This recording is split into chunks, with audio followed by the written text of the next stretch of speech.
오늘은 창세기 37장 본문을 중심으로 인생의 구덩이를 대하는 태도라는 제목으로 말씀을 나눌 때 많은 은혜 받으시기 바랍니다. 지난 10월 7일에 이스라엘 또 팔레스타인 간에 전쟁이 일어났습니다. 뉴스에서는 이스라엘 하마스 전쟁으로 표현하고 있는데요.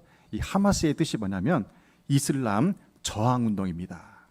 팔레스타인의 이슬람주의 테러 단체가 이 하마스인 것입니다. 이스라엘 하마스 전쟁으로 인해서 양측 사망자가 2,000명 이상 되고요. 부상자는 6,000명 이상 계속해서 늘어나고 있습니다. 문제는 하마스가 이스라엘에 쳐들어왔을 때 민간인 150명을 인질로 끌고 간 것입니다. 지도를 보시면요. 이 팔레스타인 땅에 유대인이 정착하기까지의 영토 변화 과정을 보면 흥미롭습니다. 저 노란색 부분이 지금 현재 노란색 부분이 팔레스타인이 거주하는 지역이고요. 그리고 이 파란색 부분이 이스라엘이 거주하는 지역입니다. AD 70년 주님 오신 후에 70년에 로마 티투스 장군에 의해서 예루살렘이 함락이 됩니다. 완전히 망해요. 도리에 돌 하나도 남지 않고 이스라엘이 멸망해 버립니다. 그때에 유대인들이 전 세계로 흩어지게 돼요. 그것을 가리켜서 디아스포라라고 합니다. 유대인들이 이스라엘 땅에 남아있질 않아요. 극소수만 남아있습니다. 이때에 누가 이 땅을 차지하냐면요. 이스라엘 조그만 땅을 주변에 있는 아랍 사람들이 들어와서 살게 된 거예요. 그래서 팔레스타인이 이 땅을 점령하며 살게 됩니다. 그러다가 2차 세계대전이 끝난 후에 이스라엘 흩어져 있던 그 유대인들이 디아스포라 유대인들이 하나로 뭉치게 됩니다. 그래서 무엇을 얘기하냐면 빼앗겼던 잃어버린 우리나라를 다시 되찾자 해가지고 이 흩어진 디아스포라 유대인들이 영국과 손을 잡고 전쟁을 벌입니다. 그래서 독립전쟁을 일으켜가지고 승리를 해요. 그래서 오른쪽에 나와 있는 사진처럼 이제 노란색 부분인 팔레스타인은 두 군데로 나눠진 조그마한 땅을 차지하게 되고요. 이제 이스라엘의 대부분의 땅을 유대인들이 차지하게 된 것입니다. 그렇게 해서 오늘날 이런 지도가 형성이 된 것인데요. 이스라엘 예루살렘을 중심으로 한 이 노란색 부분은 온순한 아랍 사람들이 살고 있는 지역입니다. 현재는 이 이스라엘에 유대교와 이슬람교 그리고 기독교가 공존하고 있어요.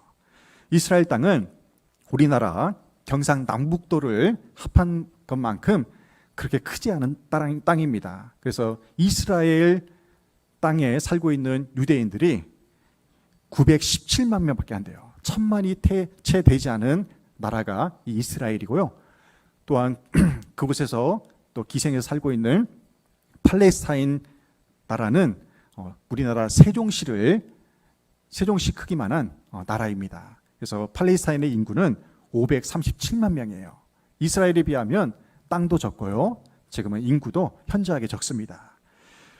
이스라엘이 무서운 이유가 뭐냐면 미국 유대인들이 어려서부터 그 후손들을 모세오경을 암송시킵니다. 창세기, 출애굽기, 레위기, 민수기, 신명기 이 모세오경을 암송시켜서 철저히 신앙으로 이 후손들을 키웠던 거예요. 그래서 이 아이들이 성장을 해가지고요.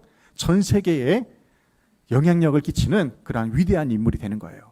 노벨상 수상자의 3분의 1 이상을 이 유대인들이 차지할 정도로 그렇게 영향력을 끼치고 있는 것입니다. 지금 미국이 이스라엘을 적극적으로 지지하며 무기 지원을 하려고 하고 있거든요. 그 이유가 무엇입니까? 미국 땅에만 600만 명의 유대인들이 살고 있습니다. 그 유대인들이요. 그 미국 사회의 정치, 경제, 사회적으로 엄청난 영향력을 끼치고 있어요. 막대한 자본력을 가진 유대인들이 미국 사회를 움직이고 있는 것입니다. 예를 들어서 유대인들 중에 대표적인 사람으로 아인슈타인입니다. 천재 물리학자죠. 그 다음에 유명한 영화 감독이죠. 스티븐 스필버그 감독. 그리고 빌 게이츠, 저커버그 이런 사람들이 유대인들로서 지금 이스라엘에 막대한 후원을 하고 있는 것입니다. 그러니 미국이요. 이들의 영향력에 의해서 이스라엘을 도와줄 수밖에 없다는 것입니다. 다음 지도를 보시면요, 지금 팔레스타인은 이스라엘 지도에서 빨간색 부분을 차지하고 있어요. 요르단강 서안 지구 그리고 가자 지구를 이 팔레스타인이 차지하고 있는 거예요. 좀 동떨어져 있죠. 이게 어쩔 수가 없어요. 지금 이스라엘 팔레스타인 간의 전쟁을 한마디로 표현하면요, 땅 따먹기입니다. 다시 잃었던 땅을 찾고자 하는 그 싸움이 계속해서 이어지고 있는 것입니다. 이스라엘 지도에서 보면 저 요르단강 서쪽에 위치했다고 해서 서안지구라고 하는데요. 서안지구. 이 서안지구에는 비교적 온순한 팔레스타인 사람들이 살고 있어요. 근데 문제는 저 가자지구입니다. 저 가자지구에 하마스가 100만 명 이상 그렇게 주둔하고 있는데요. 이 하마스가 이슬람 테러 단체로 조직을 해가지고 국민들을 선동해가지고 이스라엘을 그렇게 해서 계속해서 공격하고 있는 것입니다. 하마스가 있는 한 이 이스라엘 팔레스타인 간의 전쟁은 끝나지 않을 것입니다. 우리 노래에 용인 명성교회 이철수 목사님 아들 레가 지금 이스라엘에 자비량 선교사로 나가 있어요. 그래서 걱정이 되었고 전화를 해봤더니요, 그 이스라엘에는 각 가정마다 개인 방공호가 있다고 합니다. 땅 속에 안전한 방공호가 있어서 안전하다고 그렇게 이야기를 하더라고요. 그래도 불안하죠. 여러분들, 이스라엘 팔레스타인 간의 전쟁이 하루속히 종식이 될 수 있도록 기도해 주시기 바랍니다. 지난 시간에 요셉의 어린 시절을 살펴보면서 은혜를 나누었습니다. 요셉은요, 사람들이 보기에는 철없는 아이처럼 보입니다. 형들에게 그렇게 자신의 꿈을 이야기하면서 자신을 높였어요. 그리고 형들의 잘못을 아버지에게 고자질하는 그러한 철없는 아이로 우리가 생각을 합니다. 하지만 하나님께서는 요셉의 순수하고 순종하고 그리고 믿음으로 살아가는 그 모습을 귀히 여기셔서 앞으로 큰 사람으로 사용하십니다. 이어지는 오늘 본문에서는 가장 많이 나오는 단어가 두 단어가 있어요. 요셉이 첫 번째고요, 그 다음으로 많이 나오는 단어가 오늘 본문의 중심인 구덩이입니다. 구덩이. 창세기 37장 20절에서 그를 죽여 한 구덩이에 던지고, 22절 그를 광야 그 구덩이에 던지고, 24절 그를 잡아 구덩이에 던지니 그 구덩이는 빈 것이라. 28절 형들이 요셉을 구덩이에서 끌어올리고. 아멘. 이 성경에서 말하는 구덩이는요, 히브리어로 하데스라고 합니다. 하마스랑 비슷하죠. 이 하데스가 무슨 뜻이냐면 지옥을 상징합니다. 지옥. 그래서 성경에서 구덩이는 지옥을 의미해요. 지옥이 어떤 것입니까? 희망이 없는 곳, 희망이 완전히 차단된 곳이 지옥입니다. 근데 우리말 성경에 보면요, 이 지옥을 뭐라고 표현하냐면 음부라고 표현합니다. 음부. 이 음부는 구덩이에요. 그래서 지옥, 하데스, 구덩이, 음부는 같은 지옥을 상징합니다. 이 지옥은요, 어두운 곳입니다. 희망이 없는 곳, 희망이 완전히 차단된 곳이 바로 이 지옥인 것입니다. 그래서 단테는 그의 제 신곡에서 지옥 입구에 이런 간판이 걸려 있다고 표현을 해요. 지옥의 입구에는 어떤 간판이 걸려 있냐면요, 모든 희망을 버려라. 이 간판이 걸려 있대요. 모든 희망을 버려라. 왜요? 지옥에 들어가면요, 더 이상 나올 수가 없기 때문에 그래요. 영원한 뜨거운 형벌을 받는 곳, 그곳이 지옥입니다. 희망이 전혀 없는 곳, 희망을 포기당하는 곳이 바로 지옥입니다. 누가복음 16장에 보면 부자와 거지 나사로의 비유가 나옵니다. 한 부자가요, 매일매일 잔치를 벌이면서 호의호식하며 살고 있었어요. 그리고 반면에 한 거지인 거지 나사로는요, 그 부잣집 대문 앞에 서가지고 피부병이 걸려가지고요, 몸을 긁으면서 그렇게 부자들이 먹고 남은 그 부스러기를 주워 먹으면서 그렇게 불쌍하게 살고 있었습니다. 그러다 어느 날 한날 한시에 이 부자와 거지 나사로가 죽게 됩니다. 그리고 그 죽음 이후에 그들의 종착지가 완전히 달라지게 돼요. 부자는 지옥불에 떨어집니다. 지옥에 가요. 반면에 거지 나사로는 천국에 입성하게 됩니다. 요한계시록에서 보면요, 이 천국과 지옥을 이렇게 표현하고 있어요. 요한계시록 21장 4절에서 이렇게 말씀합니다. 모든 눈물을 그 눈에서 닦아주시니 다시는 사망이 없고 애통하는 것이나 곡하는 것이나 아픈 것이 다시 있지 아니하리니. 아멘. 이곳이 어디입니까? 천국이죠. 천국은요, 눈물이 없어요. 사망이 없고 애통이나 곡하는 것이나 아픈 것이 없는 곳, 그것이 바로 하나님 계신 천국입니다. 이어서 지옥을 설명하는데요, 요한계시록 14장 10절입니다. 그도 하나님의 진노의 포도주를 마시리니 그 진노의 잔에 섞인 것이 없이 부은 포도주라. 거룩한 천사들 앞과 어린 양 앞에서 불과 유황으로 고난을 받으리니. 아멘. 지옥은 어떤 곳으로 표현해요? 불과 유황으로 고난을 받는 곳. 불과 유황으로 고난받는 불이 타는 곳입니다. 불이 타는 곳. 그래서 지옥을 가리켜서 우리가 뭐라고 표현하냐면요, 지옥불이라고 표현해요. 지옥불. 그 불구덩이라고 표현합니다. 불구덩이. 부자가 지옥에 가보니까요, 활활 타오르는 그 불로 인해서 뜨거워 죽겠는 거예요. 그래서 부자가 이렇게 말합니다. 뜨거워 죽겠어요. 목말라 죽겠어요. 죽었는데 또 죽겠대요. 근데 죽음 이후에 지옥에 가면요, 죽고 싶어도 죽지 못하는 것이 바로 지옥인 것입니다. 그래서 지옥이 고통인 거예요. 너무도 뜨거운 불이 활활 타오르니까 목이 말라요. 그래서 이 부자가 저 하늘을 바라보니까요, 천국에서 거지 나사로가 평안하게 있는 모습을 봐요.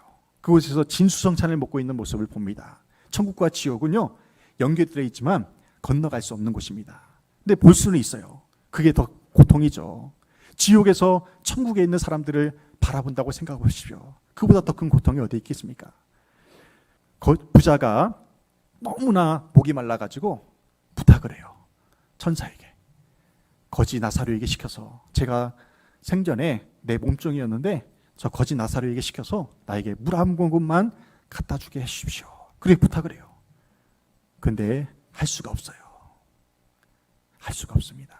그래서 지옥이 고통인 것입니다. 어느 교회에서 희한한 전도지를 돌리면서 복음을 전했어요. 전도지 앞면에 이런 문구가 있습니다. 지옥을 가기 위해 내가 무엇을 해야 하는가? 지옥을 가기 위해 내가 무엇을 해야 하는가? 그 뒷면에 이렇게 답이 적혀 있습니다. 지옥에 가기 위해서 내가 해야 할 것은 아무것도 없다. 이해가 되십니까? 지옥에 가기 위해서 아무것도 하지 않으면 된다는 거예요. 무슨 의미입니까? 죄를 지어도 회개하지 않으면 지옥에 간다는 거예요. 예수 그리스도를 믿지 않으면 지옥에 갈 수밖에 없다는 것입니다. 오늘날 얼마나 많은 사람들이 영적인 무관심 속에서 지옥을 향해 달려가고 있습니까? 천국과 지옥은 반드시 있습니다. 그렇지만 천국과 지옥에 이르게 하는 것은요, 전적인 하나님의 주권입니다. 하나님만이 하실 수 있는 것이 구원과 심판의 역할이에요. 하나님의 백성이라면요, 천국은 반드시 가야 할 곳입니다. 그리고 반대로 지옥은요, 무슨 일이 있어도 가서는 안 될 곳이에요. 왜요? 한번 가면 나올 수가 없어요. 우리는 인생을 살아가면서 가끔 구덩이에 빠질 때가 있습니다. 지옥과 같은 그러한 고난을 겪을 때가 있어요. 희망이 차단되는 그러한 절망을 경험하기도 합니다. 하지만 다행히 구덩이에서 우리가 다시 나옴으로써 새로운 인생을 살아갈 수가 있습니다. 그런데 어떤 때는요, 지옥과 같이 결코 빠져나올 수 없는 그 깊은 구덩이에 빠지기도 한다는 것입니다. 오늘 본문에 나오는 요셉이요, 절망의 깊은 구덩이에 빠지고 맙니다. 여러분 중에 우리나라 구덩이를 생각하면서 그 구덩이 흙 좀 파가지고 다리 삼아서 그렇게 기어 나오면 되지, 그게 뭐가 어렵습니까? 그렇게 생각할 수도 있어요. 근데요, 중동 지방의 구덩이는 우리가 생각하는 그 흙구덩이가 아닙니다. 중동 지방의 구덩이는요, 바위를 깊이 판 곳입니다. 한국의 산악의 바위는요, 울퉁불퉁해요. 그래서 잡고 나올 수 있어요. 잡을 때가 있습니다. 하지만 중동의 바위는요, 매끈매끈한 대리석 같은 바위인 것입니다. 그렇게 평평하고 매끈한 바위에 구멍을 뚫어서 구덩이를 만들면요, 잡고 나올 데가 없어요. 미끄러워져요. 그런 구덩이에 요셉이 던져지게 되는 것입니다. 한번 들어가면 외부의 도움이 없이는 결코 빠져나올 수 없는 그 구덩이에 요셉이 들어가게 되는 거예요. 2014년에 북한에 억류되었던 케네스 배 선교사가 있습니다. 이 케네스 배 선교사가 북한에 억류가 되는데요. 무슨 일을 하냐면 북한을 15차례나 드나들면서 사람들에게 먹을 것을 주고 그들의 영상을 찍어가지고요. 전 세계에 기도 제목을 배포하는 그러한 일을 했어요. 그러다가 15번째에 발각이 돼요. 그 영상이 북한 공안에 발각이 돼가지고요. 들어가자마자 이제 붙잡힙니다. 그래서 그가 형벌을 받게 되는데요. 미국 사람인데도 형벌을 받아요. 북한에서. 무슨 형벌을 받냐면 북한 체제를 전복시키려는 죄를 지었다고 해가지고요. 노동교화형 15년형을 선고받습니다. 15년형. 15년 동안 노동을 해야 되는 거예요. 이 케네스 배 선교사는 복음을 전하면서 좋은 일을 많이 했습니다. 북한 사람들에게 먹을 것을 줬어요. 그런데 북한의 무시무시한 그 구덩이에 빠지고 만 것입니다. 얼마 전에 아이들과 함께 항저우 아시안게임 남북 탁구 대결을 봤어요. 여자 선수들이 얼마나 잘했습니까? 근데 북한 선수들이 막 지고 있으니까요. 우리 애가 이런 말을 하는 거예요. 갑자기. 아빠, 저 북한 여자 선수들 지게 되면 아우지 탄강에 가는 거 아니야? 그렇게 물어보더라고요. 애들도 아우지 탄강을 알더라고요. 저도 어렸을 때 아우지 탄강 얘기를 들은 적이 있는데 아우지 탄강을 알더라고요. 얼마나 무서운 곳입니까, 그곳이. 저도 영상을 통해서 그곳을 봤거든요. 정말 괴로운 곳입니다. 요셉과 케네스 배 선교사가 경험한 그 깊은 절망의 구덩이를 오늘 살아가는 우리 또한 경험할 수가 있다는 것입니다. 이 시간에는 요셉이 경험한 그 구덩이를 통해서 우리에게 다가오는 고난의 의미를 생각하며 은혜를 나누고자 합니다. 요셉의 고난의 시작은요, 형들에 의해서 시작이 되었습니다. 형들로 인해서 그 구덩이에 던져지잖아요. 사단마귀가 인간을 지옥의 불구덩이로 인도하는 세 가지 방법이 있습니다. 첫 번째는 뭐냐면요, 악한 생각을 심어줘요. 그 악한 생각이 이제 악한 마음으로 내려옵니다. 그 악한 생각이 마음에 진을 치면요, 이제 그것이 악한 행동으로 표출이 되는 것입니다. 사단마귀가 요셉의 형들의 마음과 생각을 지배하게 되자 그것이 요셉을 구덩이에 던져넣는 구체적인 행동으로 나타나게 된 것입니다. 요셉의 형들이 요셉에 대해서 악한 생각을 합니다. 어떤 생각을 품었을까요? 창세기 37장 4절에서 이렇게 말씀합니다.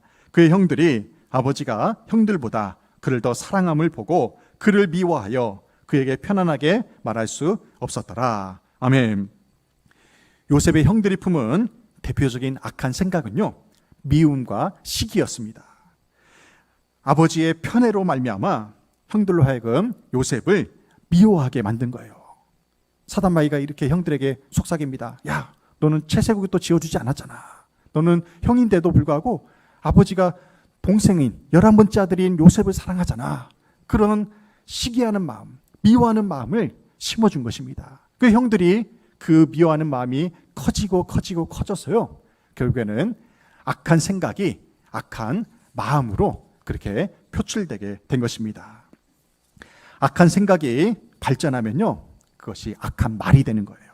그냥 말하는 것이 아니라 상대방을 해치기 위한 구체적인 행동으로 발전하게 되는 것입니다. 창세기 37장 20절 말씀을 보십시오.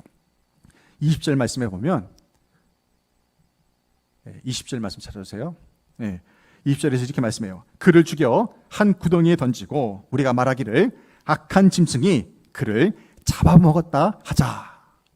요셉을 미워하고 시기하는 마음이요, 이제는 요셉을 죽여서 구덩이에 던지자는 그러한 악한 말로 발전하게 된 것입니다. 요셉의 형들이 이렇게 악한 생각 그리고 악한 말을 내뿜자 이제는 구체적인 악한 행동으로 발전한다는 것을 볼 수가 있어요. 창세기 37장 23절 24절에서 이렇게 말씀합니다. 요셉의 형들에게 이르매 그의 형들이 요셉의 옷 곧 그가 입은 채색 옷을 벗기고 그를 잡아 구덩이에 던지니. 아멘. 형들은 아버지가 요셉에게 지어준 그 채색 옷이요, 계속해서 싫었던 거예요. 그 옷을 볼 때마다 아버지의 편애가 생각나가지고 굉장히 마음이 불편했어요. 요셉을 구덩이에 던지기 전에 무엇부터 했습니까? 꼴보기 싫은 그 채색 옷부터 벗겨버린 거예요. 그리고 요셉을요, 이제 구덩이에 던져넣습니다. 악한 생각이요, 악한 말로 내뱉어졌어요. 그리고 그 악한 말이 어떻게 됐습니까? 악한 행동으로 나타나게 된 것입니다.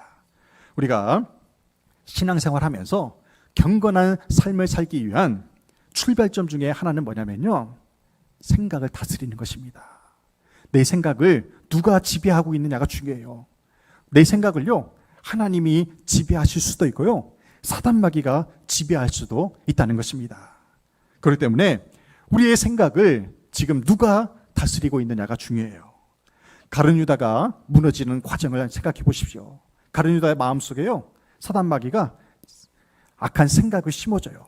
향유옥합을 깨뜨렸을 때 그 과부를 보고 뭐라고 말합니까? 저 돈으로 가난한 사람들을 돌보면 얼마나 좋을까? 물질에만 관심이 있기 때문에 그렇죠. 예수님이 정치적 메시아로 급속히 우리나라를 빨리 해방시켜주면 얼마나 좋을까? 악한 생각들을요, 불평하는 생각들을 자꾸만 심어준 거예요. 그러자 결국 어떻게 됩니까? 그 악한 생각, 그 악한 마음이 진을 치자 예수님을 은 30냥에 팔아넘기는 그 구체적인 행동으로 드러나게 된 것입니다. 사단마귀가 요셉의 형들의 생각을 지배하니까요, 그들이 마침내 요셉을 구덩이에 던져넣는 결과를 낳은 것입니다. 그렇게 해서 요셉은 악한 형들로 인해 고난을 받게 됩니다. 누가복음 6장에서 예수님이 이렇게 말씀해요. 선한 사람은 그 쌓은 선에서 선한 것을 내고, 악한 자는 그 쌓은 악에서 악한 것을 낸다고 했어요. 오늘 여러분의 마음속에는 무엇이 자리 잡고 있습니까? 여러분들 선한 말을 많이 하십니까? 악한 말을 많이 하십니까?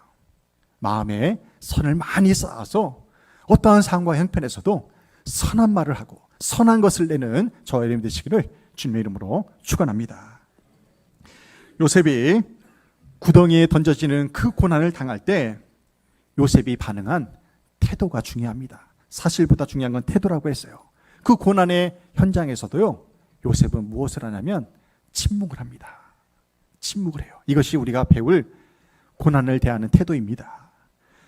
오늘 본문 창세기 37장에 보면 요셉이 구덩이에 던져졌을 때 여러 가지 소리가 들려요.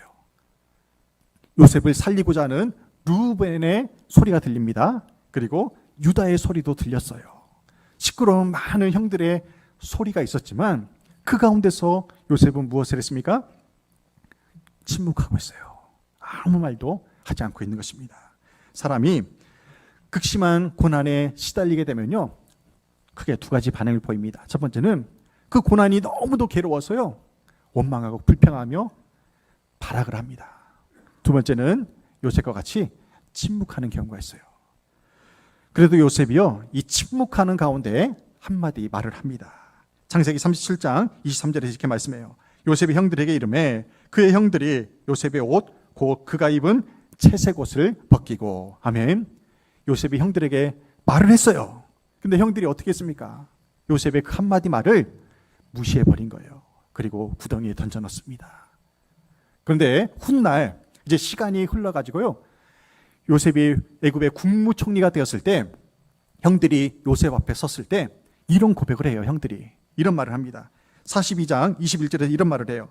그들이 서로 말하되 우리가 아우의 일로 말미암아 범죄하였도다. 그가 우리에게 애걸할 때에 그 마음의 괴로움을 보고도 듣지 아니하였으므로 이 괴로움이 우리에게 임하도다. 아멘.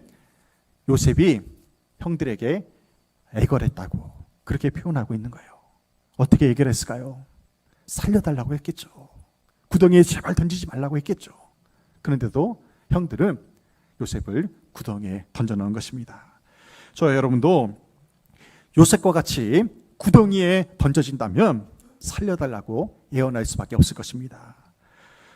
구덩이에 던져지는 고난을 우리가 당할 때에 우리가 기억해야 할 것이 있어요. 그건 뭐냐면요, 예수님도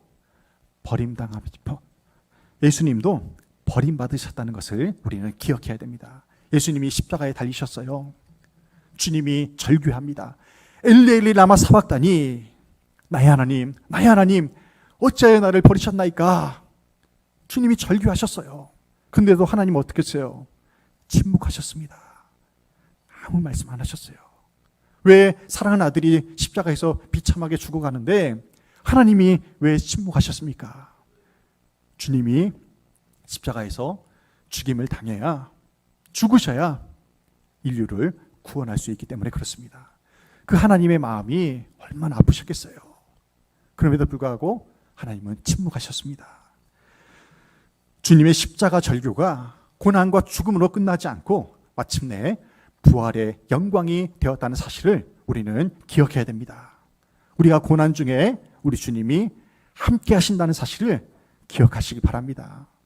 우리가 부르짖어 기도할 때 주님이 침묵하실 수도 있어요. 하지만 하나님은 반드시 그 침묵으로 끝나지 않고 우리에게 위로해 주시고 회복시키시고 치유해 주십니다. 앞서 케니스 배 선교사가 북한에서 노동교화형 15년형을 선고받았다고 했습니다. 그런데요, 하나님의 은혜로 2년 만에 풀려나게 됩니다. 그래서 미국으로 돌아가서요, 뉴스에 출연해가지고 그 아나운서가 케니스 배 선교사에게 이런 질문합니다. 힘든 노동교화형을 어떻게 이길 수 있었습니까? 어떻게 이겨냈습니까? 그렇게 질문해요. 그때 이 케니스 배 선교사가요, 사람들이 이해할 수 없는 대답을 해요. 어떻게 말하냐면요, 선교사님은 매일매일 거울을 보면서 이렇게 생각했대요. 노동교화형을 복으로 생각하자. 이곳에서 힘들지만 노동하면서 북한 사람들에게 복음을 전할 수 있는 기회라고 생각하자. 그렇게 하면서 하루하루를 그렇게 이겨냈다고 합니다. 그리고 이렇게 그곳에서 2년 만에 풀려나서 전 세계에 북한의 실상을 증거할 수 있게 하신 하나님께 감사하며 영광을 돌리게 되었다고 합니다. 케니스 배 선교사는요, 고난 너머에 예비된 하나님의 축복을 바라보며 살았기 때문에 그 힘든 노동의 시간들을 견딜 수가 있었습니다. 믿음에 대한 여러 가지 정의가 있는데요, 그 믿음의 정의 가운데 이런 말이 있어요. 문제를 가지고 나아가는 것, 그것이 믿음이라는 것입니다. 오늘 우리 삶에 산적해 있는 수많은 문제들이 있어요. 그 문제들을 가지고 하나님 앞에 나아가는 것, 그것이 믿음이라는 것입니다. 새벽 기도의 현장에 나아가 기도하는 것, 예배의 자리에 나아가 말씀을 듣고 예배하며 그 문제를 하나님께 기도하는 것, 그것이 바로 믿음이라는 것입니다. 영상을 하나 볼 텐데요, 오래전에 함께 봤던 영상인데요, 기도에 관한 영상입니다. 함께 보도록 하겠습니다.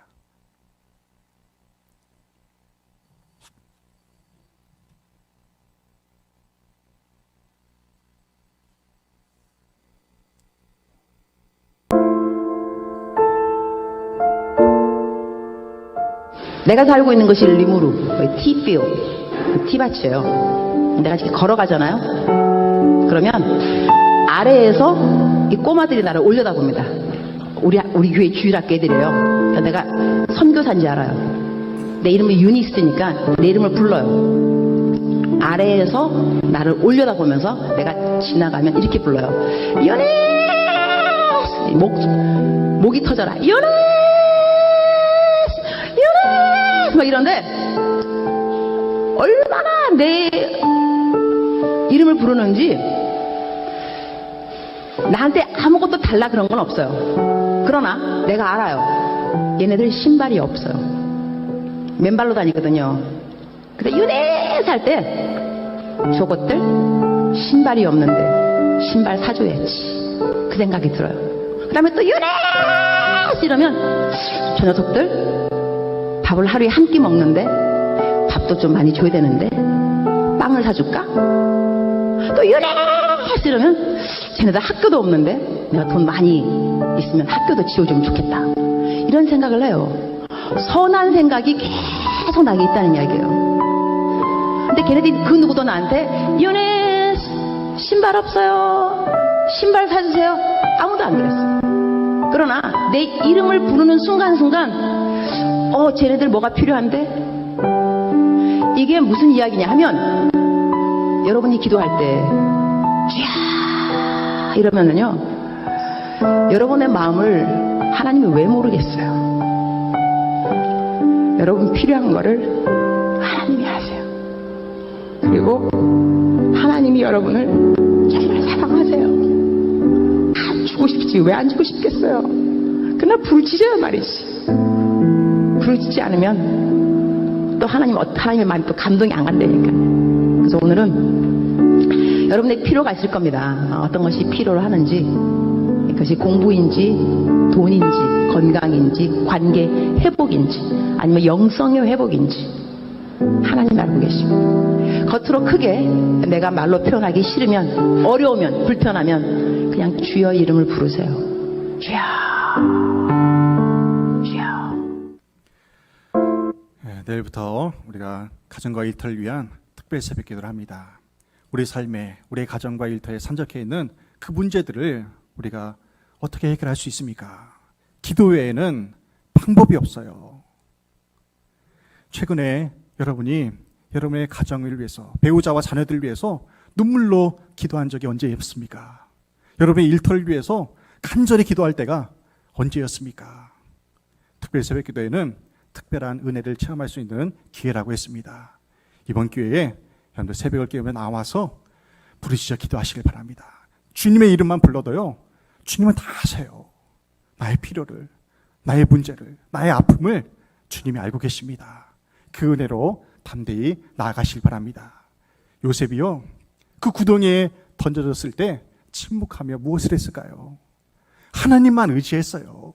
하나님만 의지하자 그 구덩이에서 나올 수가 있었고요. 보디발 장군의 그 집에서 노예 생활을 할 때에도 하나님만을 의지할 때 하나님의 은혜로 거기서 감옥으로 옮겨졌지만 그곳에서도 하나님만을 의지할 때 결국에는 국무총리가 되잖아요. 그 고난을 통해서 국무총리가 되어서 자기의 70명의 아버지의 가족뿐만 아니라 주변 나라들까지 구원하는 놀라운 역사를 이룰 수가 있었습니다. 지금 이 모습 이대로 하나님은 살아가도록 우리를 내버려 두지 않으세요. 중요한 것은 기도하는 것입니다. 우리의 필요, 우리의 가정과 일터에 산적한 그 필요를 가지고 주님 앞에 나아갈 때 하나님께서 선하게 응답해 주심을 믿고 간구하는 저희 여러분 되시기를 주님의 이름으로 축원합니다. 아멘.